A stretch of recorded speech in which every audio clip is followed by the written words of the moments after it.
terlihat. Oke. Wih, mantap. Nah, next slide ya. Next ya. Nah, kalau kita lihat ya, adanya akreditasi 2020 ini, isu utamanya adalah yang pertama terkait dengan instrumen akreditasi yang lama. Akreditasi yang lama itu dianggap masih bias dan tidak akurat. Nah, barangkali ini berhubungan dengan bahwa sebagai salah satu contoh seperti akreditasi itu misalnya peringkatnya dapat A tapi berbasis kinerja. Dan yang kedua, mekanisme penilaian dan penetapan akreditasinya kurang efektif, efisien. Kemudian yang menarik lagi, yang ketiga, isu utama ini adalah kompetensi asesor.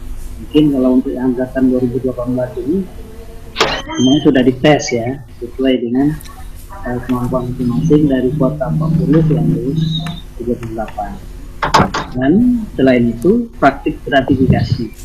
Nah, gratifikasi ini yang sangat menarik ya, sehingga itu barangkali yang ikut mengacau dan menjadi porak-porandakan dari hasil akreditasi, sehingga hasil akreditasi itu tidak menunjukkan budaya yang salah. Nah, kemudian berikutnya tentang pengembangan sistem, lihat dari utama akreditasi ya, sehingga munculnya akreditasi 2020. Nah, next slide ya. Nah, sehubungan dengan itu ya, kalau kita lihat ada tawaran ya, tawaran itu dengan akreditasi dengan paradigma yang baru, yang awalnya kita menggunakan whole based approach ya, dan sekarang untuk akreditasi yang berbasis kinerja itu lebih cenderung yang lebih bagus digunakan dengan prinsip best approach ya. Baik ditinjau dari segi fokusnya, digital feedbacknya, trust and review-nya ya, improvement objektifnya, termasuk juga tipikal review ya. Nah, itu paradigma dari isu utama adanya akreditasi 2020. Sehingga ada asumsi bahwa akreditasi ini asesornya harus mulai dari nol lagi. Nah, kalau tadi ada pengantar dari Prof. Anti, walaupun sertifikat kita berlaku sampai tahun 2022, sepertinya terhenti ya, karena sertifikat lagi pada tahun 2020. Lanjut ke next slide ya.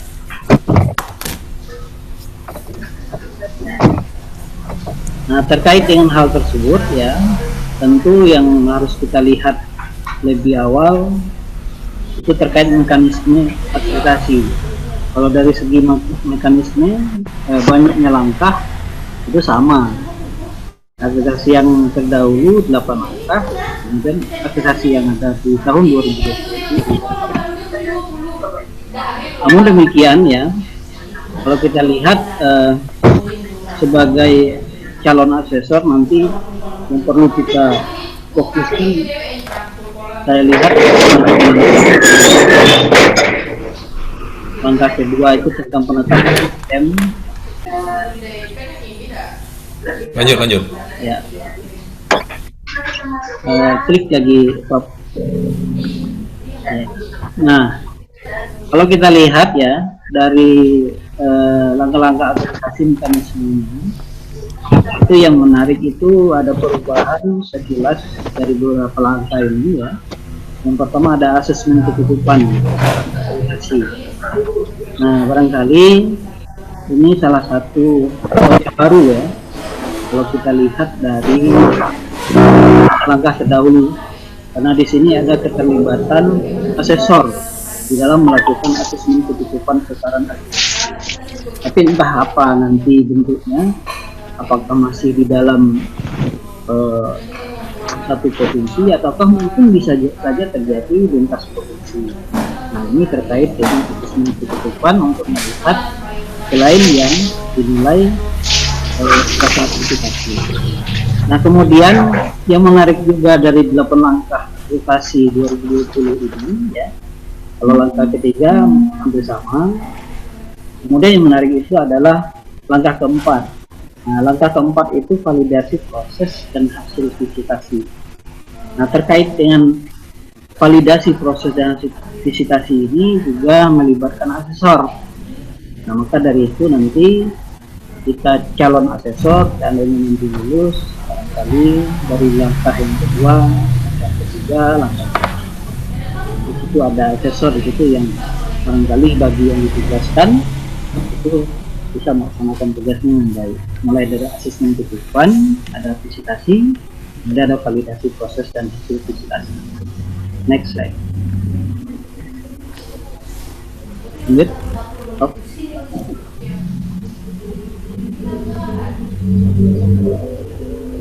Nah, terkaitnya rekrutmen dan pembinaan asesor ini ya, yang perlu kita perhatikan secara bersama-sama itu terkait dengan mekanisme seleksi, karena tentu kita diskusi pada hari ini tidak lain tidak bukan dalam rangka menghadapi seleksi, walaupun kemarin sudah ada seleksinya ya. Dan sekarang kita diminta untuk belajar bersama-sama, bisa ya, berdiskusi ataupun belajar secara mandiri. Nah, disitulah nanti kita mencoba untuk meningkatkan kemampuan di dalam persiapan untuk menghadapi seleksi uji kompetensi asesor. Nah, terkait yang bagian yang C ini ya, kalau kita lihat ada 3 ya, mekanisme seleksi, pelatihan, sertifikasi asesor. Nah, terkait dengan mekanisme seleksi ini ya, coba klik satu kali ya. Kalau kegiatan nah, Sudah, Bro? kalau pra seleksi sudah dilakukan oleh Bapak, nanti kita lihat item apa saja yang sehingga terjadinya pra seleksi itu. Nah, kemudian bagi yang lulus praseleksi sudah diberitahu, yang tidak lulus pun diberitahu. Nah, bagi kita yang sekarang ini kan karena sudah dinyatakan lulus praseleksi, kita sudah melakukan pendaftaran daring ya. Kemudian kita lanjutkan dengan hari ini asesor belajar mandiri. Nah, bekal dokumen atau modul sudah kita download. Nah, tentu hal ini ya, kalau kita lihat dari gambar ini yaitu kompetensi asesor itu ya, tentu kalau kita dengar informasi dari 700-an pada tahun ini akan diaplikasi, nantinya mungkin sekitar 80 ya, dengan informasi apakah itu benar atau bagaimana kita lihat aja nanti. Nah, tentu dengan berkurangnya sekolah atau madrasah yang akan diakreditasi pada tahun ini, tentu ya kebutuhan akreditasinya pun ya harus tidak sebanyak seperti biasa. Maka adanya seleksi yang dilakukan. Tapi yang perlu kita ketahui bahwa uji kompetensi ini ada 2 kali bagi yang tidak lulus ya, yang pada tahap pertama. Bagi yang lulus tahap pertama ini ya silakan langsung ikut diklat.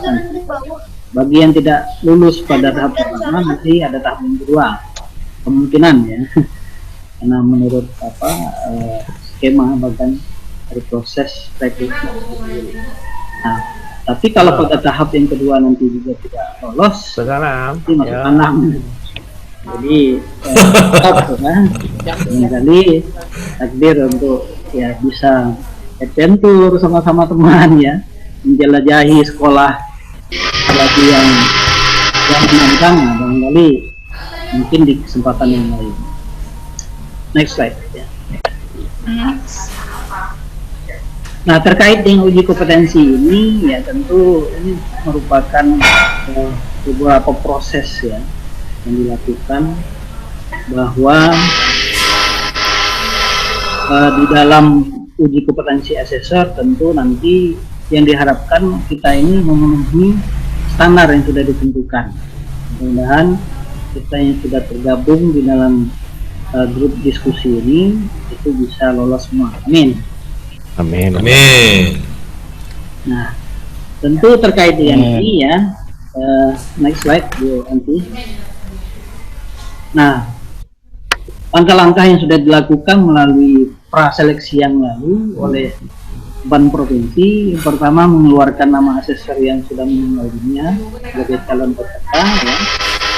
Kemudian juga mengeluarkan nama yang menduduki jabatan struktural ataupun pengurus partai politik. Kemudian juga mengeluarkan teman-teman kita asesor yang telah mengundurkan diri, juga mengeluarkan teman-teman kita asesor yang telah yang tidak memungkinkan melaksanakan tugas karena faktor kesehatan. Nah, yang paling menarik itu poin yang kelima, mengeluarkan asesor yang rekam jejak kinerjanya kurang baik. Nah, alhamdulillah di dalam seleksi ini ya kita termasuk orang-orang yang berkinerja bagus ya dalam melaksanakan tugas mulai dari tahun 2018 sampai 2019. Jadi kalau ada teman-teman kita yang masih bertanya kenapa ya dia keluar, mungkin di antara 5 poin ini tidak ada yang tidak lolos di dalam seleksi. Next slide, Bu Anti.